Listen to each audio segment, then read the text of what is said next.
Oferecimento Associação Brasileira de Shogi. Fala, futuros meijins, sejam bem-vindos a mais um programa do RDS News, o seu canal de notícia do mundo do shogi e da cultura japonesa em geral.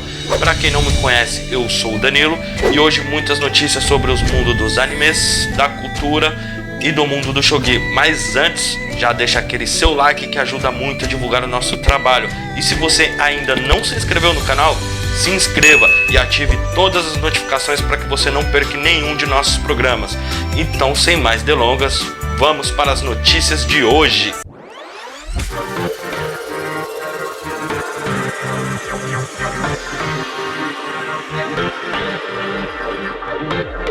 Partida pela classe B1 Meiji. Sota Fuji Três Coroas enfrentou Masataka Goda Nono Dan pela classe B1 do torneio Meiji. A partida ocorreu no dia 19 de outubro, terça-feira, no Shogi Hall em Tóquio. O resultado dessa partida você pode conferir na próxima edição do programa Na Mira do Pro. Goda Nono Dan foi o CT da partida. Fuji Três Coroas e Goda Nono Dan se enfrentaram uma vez no passado, a qual Fuji Sota Três Coroas venceu. No resultado geral da Liga B1, Fuji Três Coroas tem 5 vitórias e 1 derrota, e Goda Nono Dan tem 3 vitórias e 3 derrotas nessa temporada da classe B1.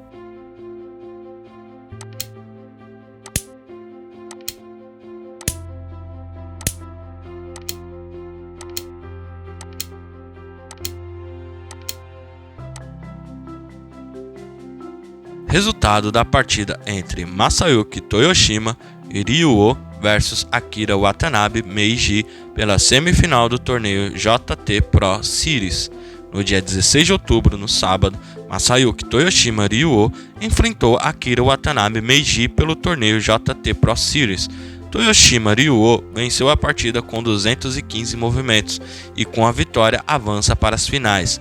A partida da final será entre Toyoshima Ryuo contra o vencedor do confronto entre Fuji Sota Três Coroas e Takuya Nagase Oza.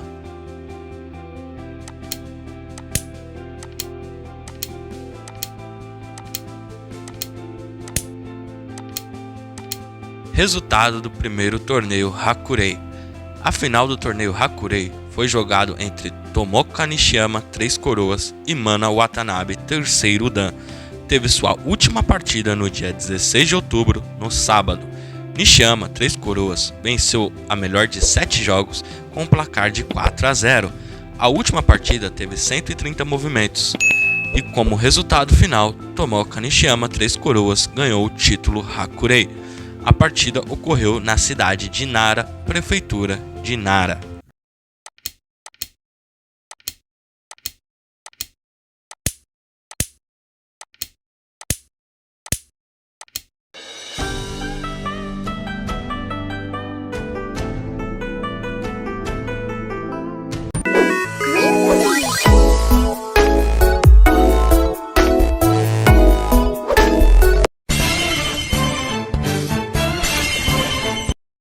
Aproveitando uma matéria polêmica e sensacionalista realizada recentemente em um canal da TV aberta, no qual não tem conhecimento nem informações precisas sobre o assunto em questão, diversas coisas sem cabimento e principalmente fundamentos foram ditas, isentando a culpa dos pais responsáveis pelo que os filhos assistem, tentando induzir em uma matéria sensacionalista que o anime Death Note causa problemas às crianças. Mas, como foi bem dito na própria matéria, o anime Death Note, a classificação etária é de 16 a 18 anos, ou seja, não foi feita direcionada ao público infantil, e se as crianças estão vendo, a culpa é exclusivamente dos seus responsáveis, os pais que não monitoram o que seus filhos assistem. Essa matéria foi uma falácia e uma grande falta de respeito perante a cultura japonesa e suas tradições, e principalmente com a cultura de animes e mangás. Mas vamos aproveitar que hoje é dia 22 de outubro e é dia do anime, e vamos contar com um pouco da importância dos animes na cultura japonesa e para o mundo, e mostrar de fato o o que são os animes e sua importância. No encerramento das Olimpíadas de 2016, ocorreu um momento épico. Um teaser anuncia Tóquio como sede das Olimpíadas de 2020. O primeiro-ministro Shinzo Abe do país emerge de um cano do jogo do Super Mario World, jogo criado pela empresa Nintendo. O ministro está segurando uma esfera vermelha representando o sol nascente vermelho da bandeira japonesa. Apresentando anteriormente no teaser por Oliver Tsubasa, personagem do anime Super Campeões. Esse momento mostra o forte valor e peso sociocultural que os elementos e personagens representam para o país. Logo depois deste evento, o país anuncia alguns personagens de animes como embaixadores das Olimpíadas, sendo eles Goku, de Dragon Ball, Naruto Uzumaki, do anime Naruto, Astro Boy, personagem criado pelo lendário Ozuma Tezuka, Serena, de Sailor Moon, personagem do estúdio Clamp, Shin-chan, personagem humorístico, e Luffy, personagem do anime One Piece.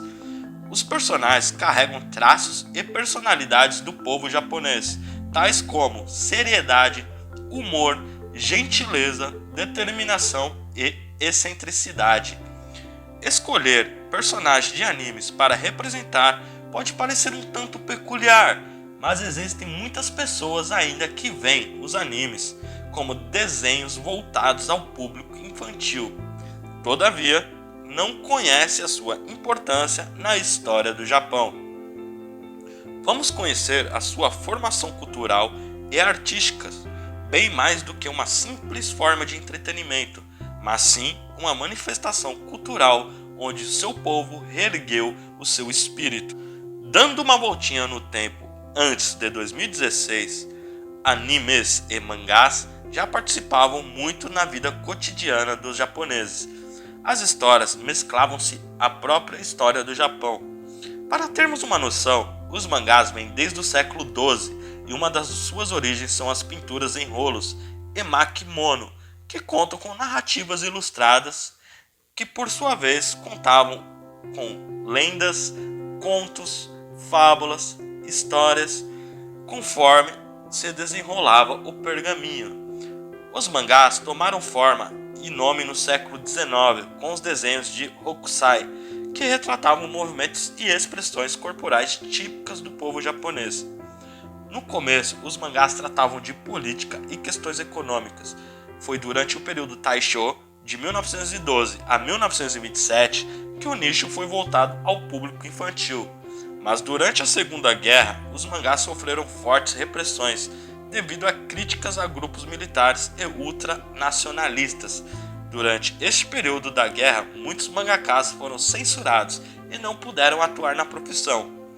Isso mudou após os efeitos das bombas atômicas em Hiroshima e Nagasaki, quando o espírito japonês e seus fortes conceitos, baseados no Bushido, foram destroçados. Neste período, após as bombas atômicas, foi quando o mangá teve seu maior desenvolvimento, pois era preciso reerguer o espírito e a honra de uma nação. Devido à sua segunda aproximação cultural com o Ocidente, em especial os Estados Unidos, os mangás tomam a forma que tem hoje e começam a ser produzidos animações baseadas nos quadrinhos japoneses. A palavra anime é uma tradução literal para a palavra animation. No Japão, isso remete a todo tipo de animação, não se referindo somente às animações japonesas. Mas ao redor do mundo, essa palavra ganhou significado para caracterizar as animações provenientes do Japão. O estilo de animação japonesa é reconhecida por todo o mundo. Osamu Tezuka é um dos quadrinistas japoneses de maior destaque e presenciou os horrores da guerra, e em meio a tudo, através da sua arte, começou a desenhar mangás com mensagens de esperança e otimismo para as futuras gerações. Osamu Tezuka foi responsável por todo o universo de animes e mangás que conhecemos hoje. Os mangás de Osamu Tezuka teve grande impacto na psicologia dos jovens no período pós-guerra. Seus desenhos e estéticas são mundialmente conhecidos e aplicados até hoje. Exemplo dos clássicos olhos grandes dos personagens dos mangás, Tezuka foi o responsável por inovar os quadrinhos japoneses e suas obras ganharam adaptações no mundo das animações de forma bem mais simples. Isto foi possível por Tezuka misturar elementos de linguagem cinematográfica em seus desenhos. Teve suas animações estreando em cinemas e canais de televisão. Seu trabalho se espalhou pelo mundo e é muito conceituado nos Estados Unidos, Europa e Brasil. O trabalho de Osamu Tezuka é tão importante para os japoneses que ele recebeu o título de Mangá no Kami-sama, Deus dos mangás. Atualmente, no Japão, existem diversas editoras e estúdios especializados nesses conteúdos. Shueisha, que é o maior do país, a sua subsidiária Viz Media, temos a Toei e diversas outras. Mas vamos citar uma que ganhou destaque no mundo e é um estúdio premiado. Claro, estamos falando do estúdio Ghibli, com animações cinematográficas que conquistaram a crítica ao redor do globo, contando com clássicos das animações como Hotaru no Haka, O Túmulo dos Vagalumes, Tonari no Totoro, Meu Amigo Totoro, Sento Shihiro no Kaikakushi, A Viagem de Shihiro, Haoru no Ogokushiro, O Castelo Animado, Kaguya Hime no Monogatari, O Conto da Princesa Kaguya. O mercado de animes e mangás movimenta milhões por ano, e a quantidade de material original produzido no país é impressionante. São lançados mais de 100 animes, novidades e continuações durante o ano. Um terço de todo o papel produzido no país é voltado aos mangás.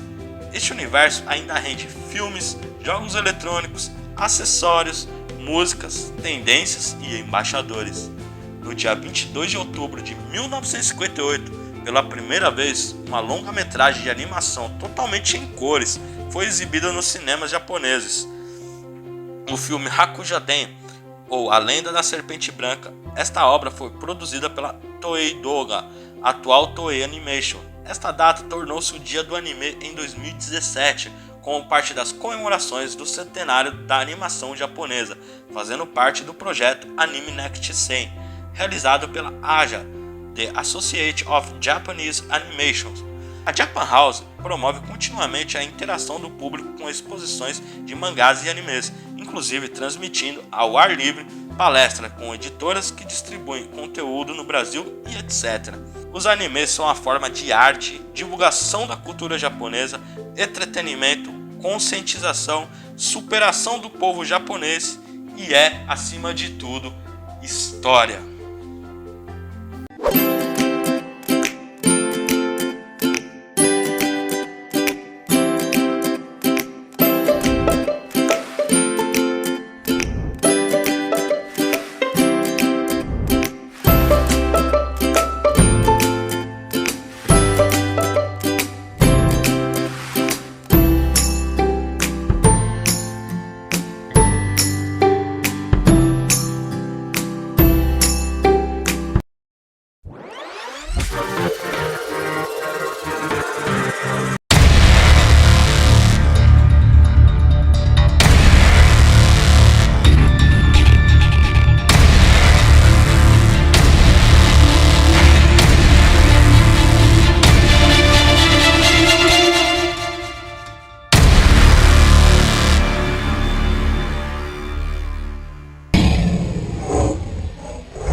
Hoje, no quadro Brasil-Japão, vamos conhecer a cidade de Tomé-Açu, que fica localizado no estado do Pará, regiões da floresta amazônica. Fundada em 1º de setembro de 1959, com a população estimada em 64.030 habitantes, para conhecermos mais sobre a cultura japonesa de Tomé-Açu, temos que saber um pouco do passado.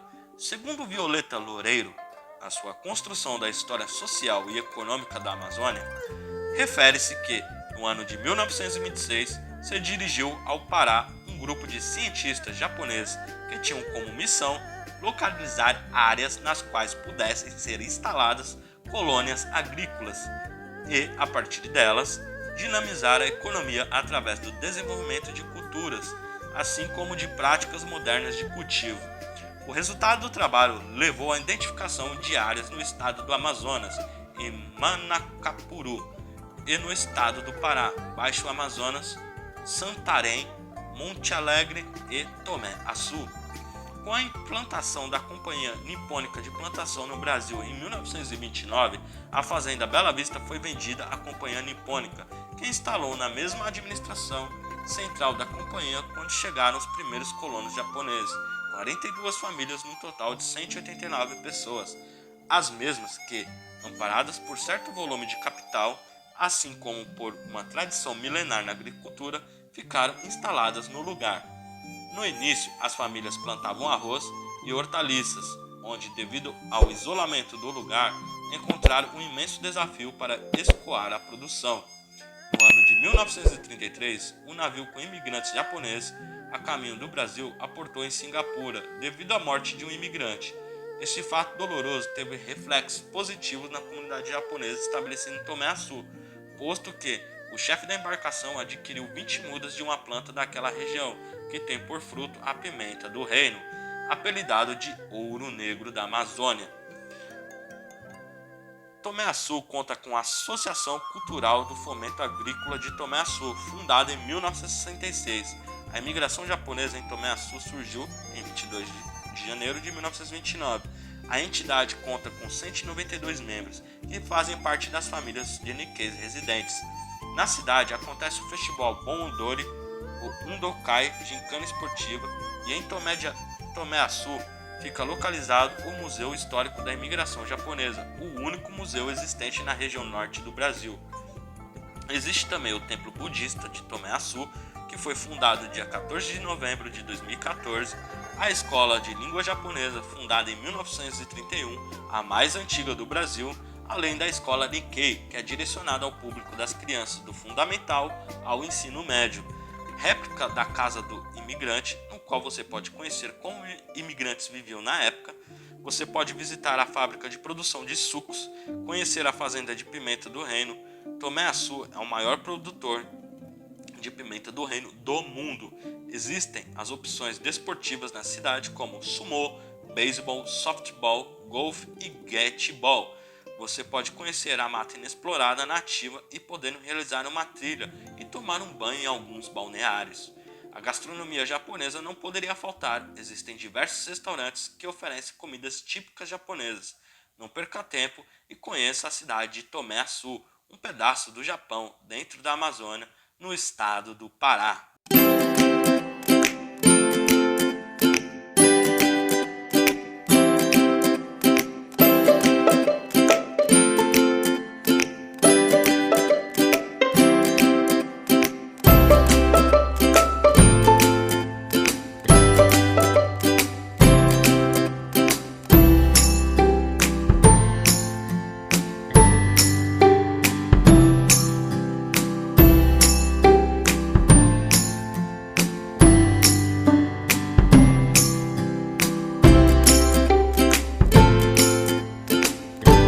O RDS News vai ficando por aqui, espero que vocês tenham gostado das notícias de hoje.